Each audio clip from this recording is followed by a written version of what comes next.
Okay, so we thought of doing a short, or not so short, series on the Nanavira Thera's teachings, specifically on his Notes on Dhamma book.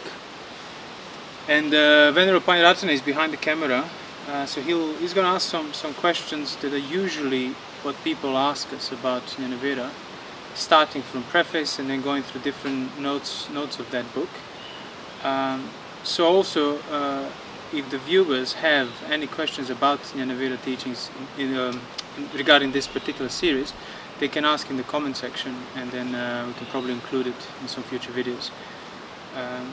So yeah, we're going to start with preface and then move onwards with other notes, especially the ones that usually people have problems grasping them or understanding, or if there's some lack of clarity or something like that. So I'll start us off with just reading a section from the first paragraph of the preface. He writes, "There is therefore nothing in these pages to interest the professional scholar for whom the question of personal existence does not arise, for the scholar's whole concern is to eliminate or ignore the individual point of view in an effort to establish an objective truth, a would-be impersonal synthesis of public facts. The scholar is essentially a horizontal view of things, seeking connections in space and time, and his historical approach to the texts disqualify him from any possibility of understanding a Dhamma that the Buddha himself has called akalika, or timeless. Only in a vertical view, straight down into the abyss of his personal existence, is a man capable of apprehending the perilous insecurity of his situation, and only a man who does apprehend this is prepared to listen to the Buddha's teaching." So it can be a bit confusing about the idea of having two different kinds of thinking, like what exactly it is that distinguishes a horizontal kind of thinking, as he's saying, versus a vertical kind of thinking. Could you elaborate more on that? Well, in brief, the main difference is the vertical thinking is the thinking done through your existence. So you do that thinking arises on the basis, literally on the basis of anxiety, existential dread, recognition of your human situation. That's what the Buddha would often refer in the suttas as a young man would get disillusioned with life, and then he would ponder on human situation, and he would recognize this human life is subject to suffering. You are prey to suffering. It means suffering is this invisible hunter that can pounce on you at any time, and you can't do anything about it. So the main that's the prerequisite. That attitude is a prerequisite towards sort of existential understanding, and then towards the right practice of Dhamma. So that's what Nanavira was talking about. When you're not trying to overcome any particular issue that you might have with your life, but really understanding the nature of a human deal, and not being satisfied with it. So that's why you cannot approach practice correctly as a scholar or somebody who's just merely collecting information about the Dhamma. But you really need to make it not optional for yourself in order to be able to do it rightly.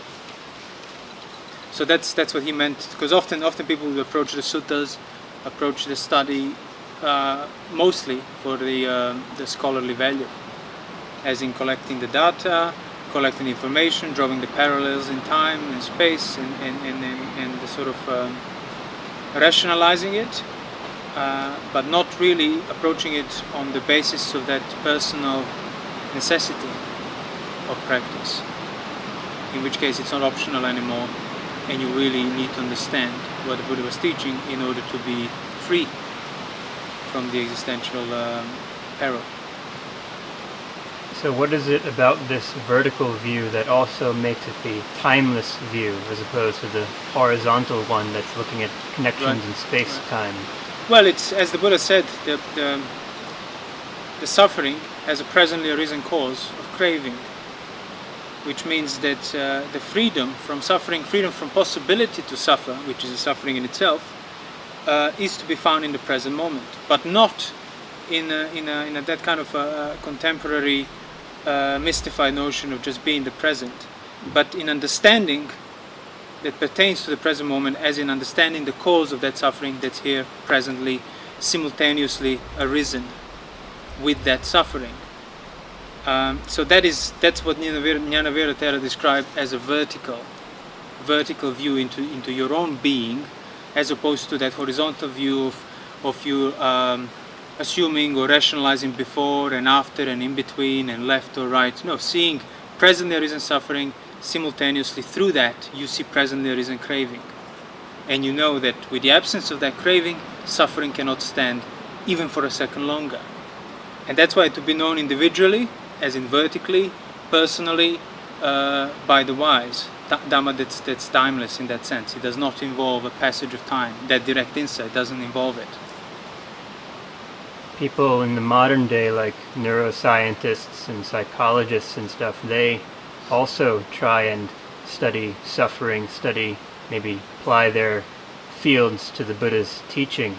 Are they using that vertical view, or are they divorced from that in some way? Well, they're divorced from that long time ago, when they sort of gave the unquestioned validity to the scientific method, because science in itself negates the observer. Well, certainly that's the starting premise. Later on, they might try to factor in the observer, but only through that scientifically assumed external public world of matter, and then you try to re-include the observer, but you fail to see that the observer was the one who was first. He was the one who decided to look for these particular things and develop science out of it, which means you can't use then that science to explain the tools of your perception, of your feeling, of your point of view, that as an observer you're inseparable from. Yet that whole domain, that whole sphere disappears in science, and when it's included as a second best. So then when a modern science talks about Buddhism as if like they're proving the Buddhist teaching to be right, they've completely misunderstood it to begin with. Because if the scientists were truly understanding that the Buddha was right, they would become at least a Sotapanna through their science, probably arahants as well. But they're not. They're not free from sensuality, greed, aversion, delusion, wrong view, which means when they say this is what the Buddha meant, they don't know what the Buddha meant, because nobody shorter than a Sotapanna knows what the Buddha meant correctly. And that's one of the things that Venerable Nanavira Thera was always insistent upon, which is a good thing to insist on, because it might be unpleasant to admit to yourself, especially if you invested years of practice, but ultimately it can actually spur you further, because you don't make a compromise thinking to know that which you don't, and you keep striving until you reach that clarity of knowledge, which is necessary for any correct practice of Dhamma.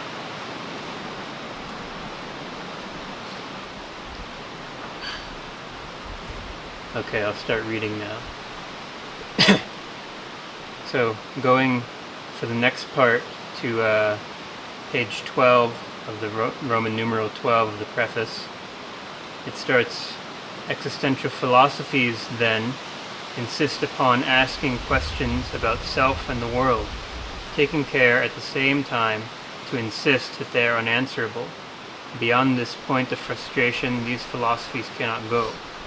The Buddha, too, insists that questions about the self and the world are unanswerable, either by refusing to answer them or by indicating that no statement about the self and the world can be justified. But, and here is the vital difference, the Buddha can and does go beyond this point, not to be sure by answering the unanswerable, but by showing the way leading to the final cessation of all questions about the self and the world. So one issue that we can sometimes have when we're trying to start reading Nanavira is it all sounds so very like kind of lofty and philosophical. Talking about existential ambiguity. For some people it may be hard to see the connection between this vague existential problem and just, the suffering I have when things don't go my way, for example. Could you talk about how suffering all does kind of come to be rooted fundamentally in this problem? the problem of existence. Yeah. Well, the reason why Nanavira approached it through the existential philosophy is because he himself read quite a lot of it. Because he wasn't... Existential philosophy, likes of like Sartre, Heidegger, well, even Kierkegaard is considered to be part of that. It's not really a philosophy in the sense of a system of a thought that you develop and again rationalize or idealize, but it really, in its root, obviously some of those philosophers have went further afterwards, but initially the whole point of existential philosophy was to be like a descriptive method of the phenomenological insight. And saying phenomenological insight, nothing other than saying mindful discernment. And that's why that philosophy was useful for a European thought, because most of the other philosophies were tending to forget the existence of the subject as a priority, as they would say existence precedes the essence. And then the whole descriptive method developed around just seeing what's present there, not developing conclusions based upon it.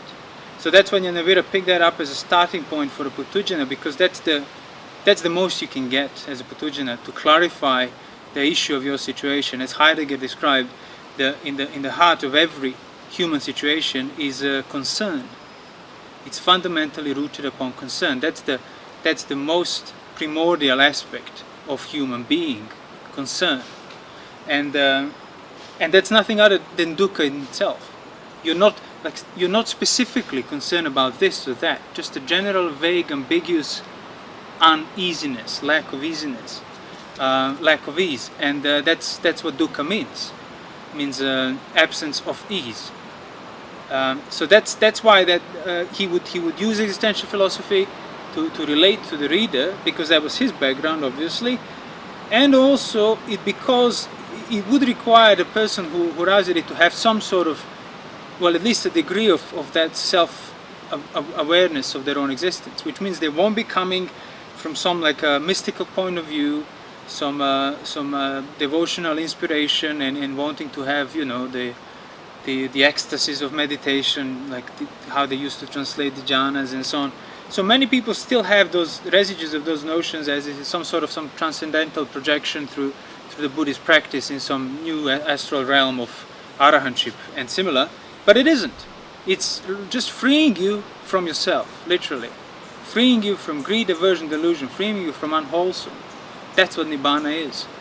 So in that sense, by opting to not sort of water down the instruction, he kind of sieved out many people who would have just casually arrived at it and misunderstood it. There's no doubt about it. So that was his approach, but obviously, that was his approach. There can be different approaches, but what cannot be different is the necessity of that existential concern. As the Buddha said, a young man recognizes that he's prey to suffering. That's exactly a description of the entire existential philosophy, contained just in that one line in the suttas. Imagine how would you feel if you go about every day of your life feeling you're prey to a hunter, that you don't know where it is, who it is, when it's going to pounce. You would feel very uneasy. And that is the definition of a human situation. So that's why people use sensuality, distraction, even anger, all the worldly projects to distract themselves from that basic insecurity of their situation. So that's how it relates to that practice. So it sounds like it's what's more primordial then is not so much always when things do not go one's way, but the fact that maybe they could, that these philosophers were pointing at and Nanavira is pointing at. They could what? Sorry. Like that it could go wrong, not necessarily yes, that it does go wrong. Sure. Yeah, you don't need to wait for it to go wrong, because sometimes by that time it might be too late. You want to recognize that it could go wrong, that it might go wrong, and then of course, as the Buddha went a step further and says, well, eventually it will go wrong. Sickness, aging, and death. But those are the ultimate examples of the human situation that can go wrong at any time. So that's why that dukkha is not like intense, acute suffering, like you're being tortured or tormented by something. It's the recognition of the possibility of being affected by suffering, and you wouldn't be able to do anything about it. And that in itself, it's a cause for concern. And concern in itself is an unpleasant feeling. Thus, dukkha is translated as the most general of suffering. So you've mentioned that Nanavira borrowed heavily from an existential phenomenological approach to his understanding of the Buddha's teaching. Do you think it's important or necessary for a person who's trying to understand the Dhamma themselves to become familiar, like start reading Sartre and Heidegger and things like that? If they haven't been reading it, no. It will probably result in wasting more time. If they're already familiar, yeah, it can be helpful. But as I said, even Nanavira was referring to that, to those descriptions, to that terminology of existential phenomenology, because people who already understood it could relate with greater clarity, as in gives them a better starting point. So it was just efficient way. But it's not, it is, as I said, either you approach it in that manner or some other manner. One thing that a person must have is that existential concern, recognition of its own existential human situation. So if a person is aware of that and approaching Dhamma for that purpose, then they don't need to go through the existential philosophy. They just need to, become mindful of the feeling, the phenomenon of feeling, and mindful of the possibility of things that they might feel while they're alive, as in become mindful of the possibility of suffering. One thing that a person reading through the notes can start asking is, all these descriptions of various terms we find in the suttas are great, they really make sense, they're really clarifying, but how do I start practicing and meditating and things like that? Yeah.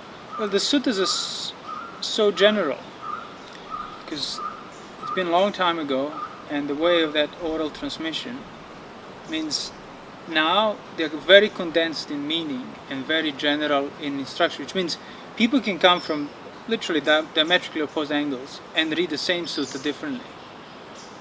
And you can't help that, because the Buddha is not alive anymore. There's nobody there who sort of comes from that time to point you in the right direction as to how to read. That's why it is necessary to start with that existential attitude and that self-awareness.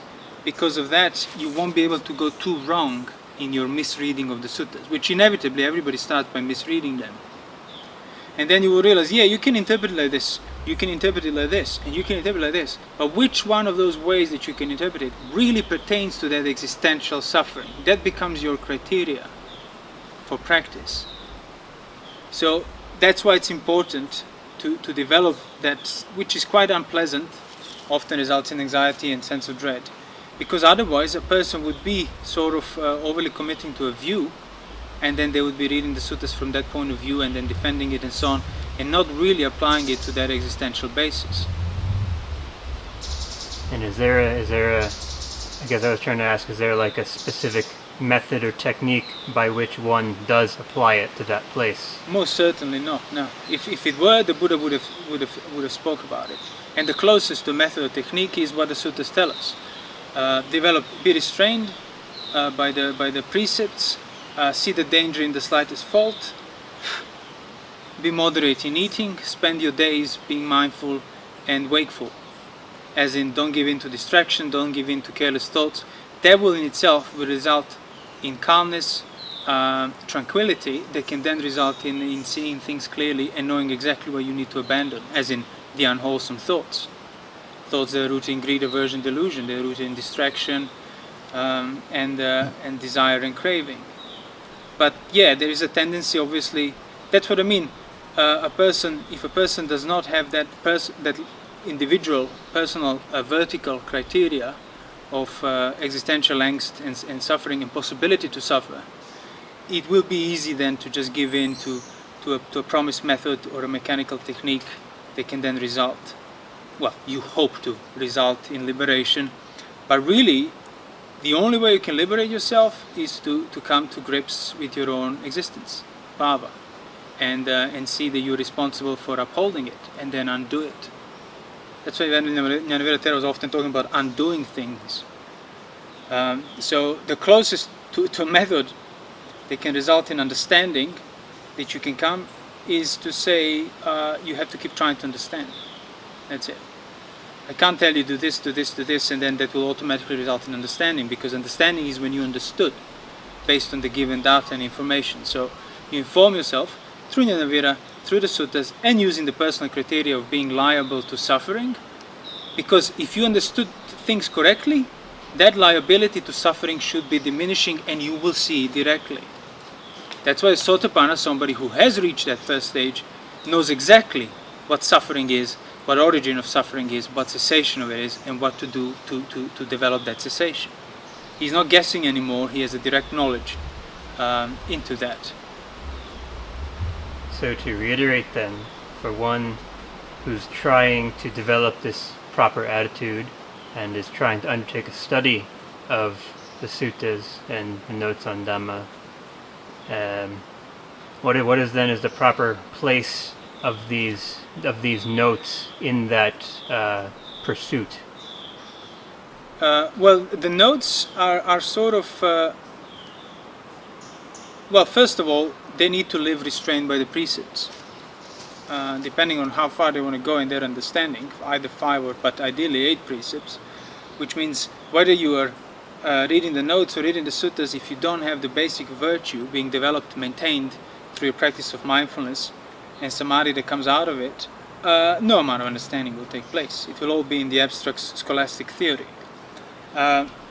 So the place of notes is for somebody who does live restrained and wants the work laid out for them, as in what needs to be understood. Some people can handle more of it, some people less, but the point is you do need to understand at least a degree of the Buddha's teaching. So the notes could help you develop that right attitude towards the suttas, how to read them. Whether you would read them just as an Indian folklore, a social commentary of the times, a loose compilation of the Buddha's utterances, or you're going to read them as the strictest, most condensed, and most universal, as in general, phenomenological description of your experience. Because if you start reading them like that, with that attitude, you will realize, yeah, all it takes is to understand fully one sutta, and you can be an arahant on account of it. If you approach them as a folklore, then you can have it all. It makes no difference.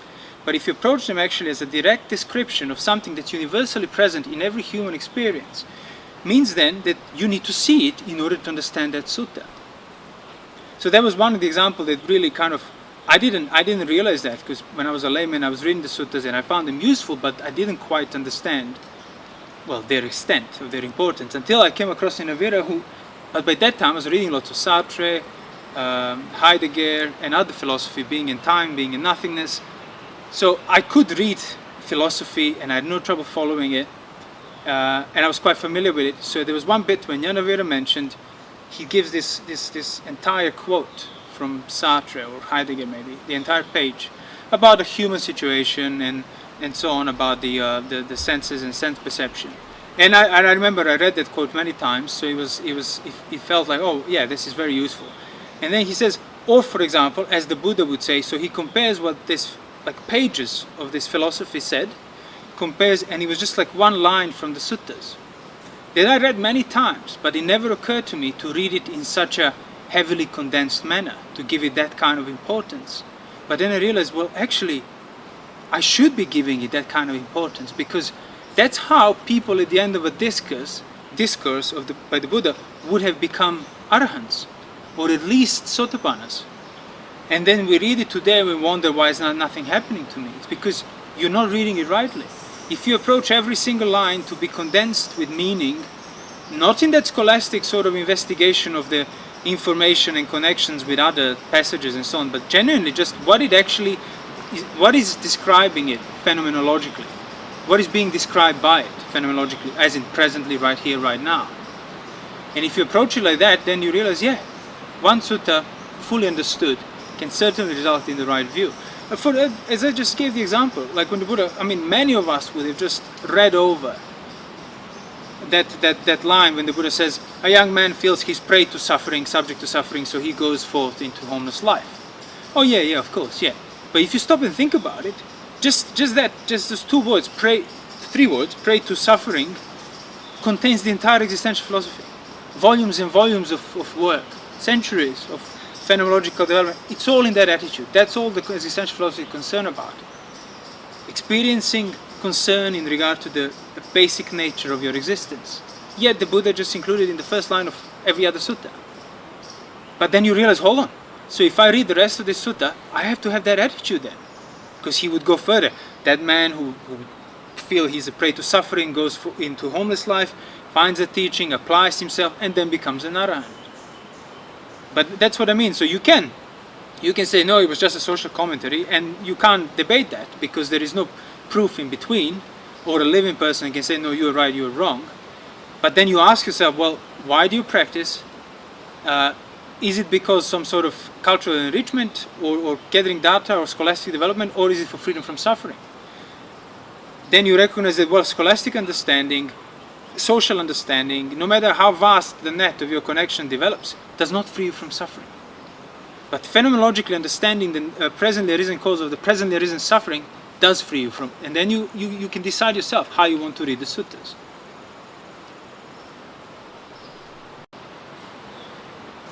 One set of terms that comes up fairly often is positive and negative.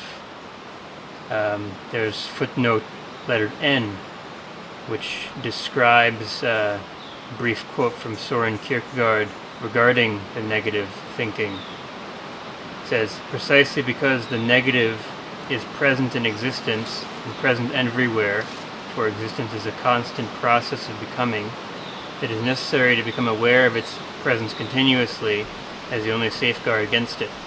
Nanavira writes, positive or abstract thinking abstracts from existence and is thus incapable of thinking it continuously. So it may not be clear to many people what is a negative and a positive kind of thinking. Like those domains may not mean anything to some people.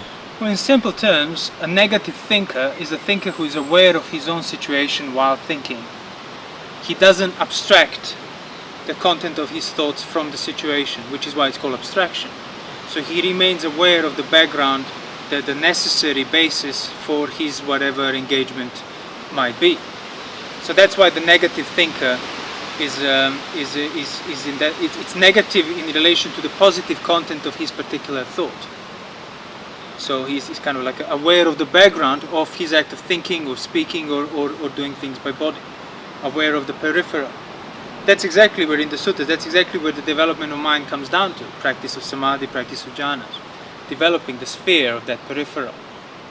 And thus overcoming the particular domains of sensuality, ill will, and so on. So then when one is trying to understand these notes, is it that negative kind of thinking through which they have to be understood as opposed to the positive thinking that one may be used to? Well, it's not something negative thinking is not something you can jump into by choice, so it needs to be developed. So by trying to understand what negative thinking is, what the negative thinker is, that's how you begin to develop it. So that's what I mean. If you approach it just through like a positive comparison and scholastic study and so on, you're not going to understand the notes. But if you approach it because you want solution to the existential problem of liability to suffering, then you will start to understand it, because you will be reading them increasingly more rightly, so to speak. And that's what I mean, the virtue, the restraint, the sense restraint, and the establishment of virtue and the precepts it's not negotiable, needs to come first and needs to be maintained beforehand as well. Which means then you took it on as your lifestyle, the whole approach to the Dhamma, not just as something you might do on the weekends or occasionally on an online forum. At the end of the preface, he talks about this fundamental structure, which is at the back of the notes on Dhamma. Mm-hmm. A lot of people have many questions and are very interested in mathematical appearance. Do you think that's something that's important for understanding the Buddha's teaching? No, absolutely not. No. As Nanavira Thera himself said, it's just an instrument of thought that he himself found very useful. But you can't really think fundamental structure in phenomenological terms, because you are the structure. Your experience, the pancha upadana khandha, the 5 aggregates, is your experience. So what he deals there with, he deals with the description of the structure, which would require you to have an external view to it, which you can't. So in order to describe it, you must give up the phenomenological method. If you give a phenomenological method, you're not talking about existence anymore. That's why I refer to it as an instrument, as a justification for reflexive thinking and so on, as an explanation for it. But in terms of somebody needing to understand it or something, it's not necessary completely. Because also what you cannot factor in that structure, which is the problem of science as well, they meet the same problem, which is when you assume the external point of view to your experience, you can't factor in the feeling, the domain of feeling. I mean, you can represent it on the paper, but that's not being felt right there and then. So in that sense, feeling is always present. Whether you remember the past feeling, the future feeling, the present feeling, you feel it presently. Hence the Buddha said, my teaching is for the one who feels, who knows how to feel. So that's why I wouldn't, unless you already have a starting point that allows you to relate to fundamental structure and can kind of just enrich the instrument of your thinking, that's fine. But otherwise you'll be just wasting time. I think he included it because it is quite unique. And for somebody who's into philosophy and phenomenology, yeah, it's a very interesting and useful thing in that semi-scholastic, semi-phenomenological sense.